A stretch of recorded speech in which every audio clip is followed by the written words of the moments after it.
Beeksisaa tolu shakkee biyyaa si bahe.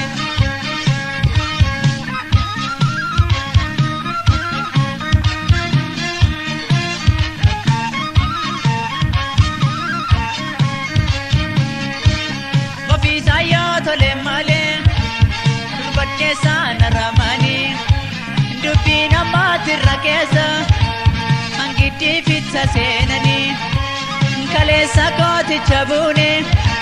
Saafii dallaa jalameessu bareedduu soo gidda guume gaarii sarbaa jala beeku hayyaaseenis mooleenis aadaa keenya jaalleenis jibbeenis fedhii keenya dhiqas kommeenis shoolalliin aadaa keenya jaalleenis jibbeenis fedhii keenya.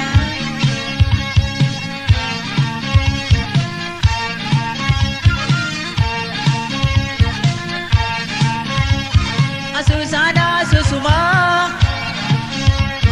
Aggaaroo biyya bunaam yaada balee halagaana laguma tutuu walii kafanaam yaada balee mana shaashayii gombee malabbaasaa baranaa yaada balee natti naasayii sobdee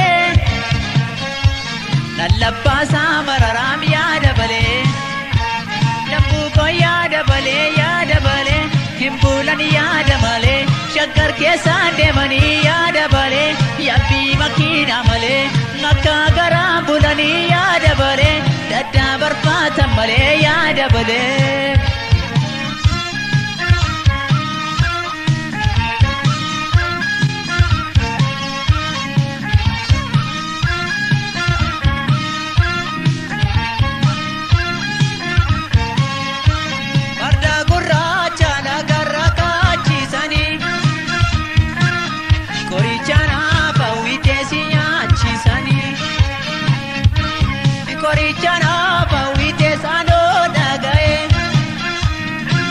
Beeksisaa tolu shakkee biyyaa si bahe.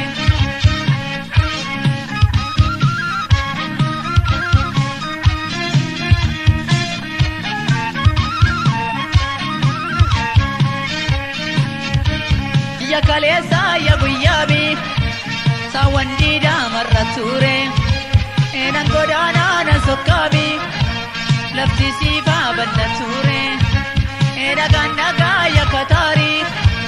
Jimmaa gundaa darabaase dhagaa dhagaa ya magaali jibbaa malee gargar baane hayyaaseenis mooleenis aadaa keenya jaalleenis jibbeenis fedhii keenya wal jaalachuun iyyaas kelloon aadaa keenya jaalleenis jibbeenis fedhii keenya.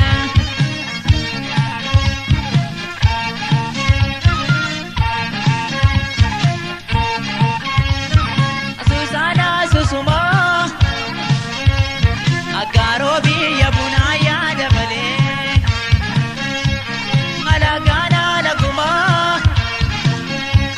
tutuu walii kafanaa yaada balee mana shaashayii gombee malabbaasaa baranaa yaada balee natti naasayii sobdee lallabbaasaa mararaam yaada balee.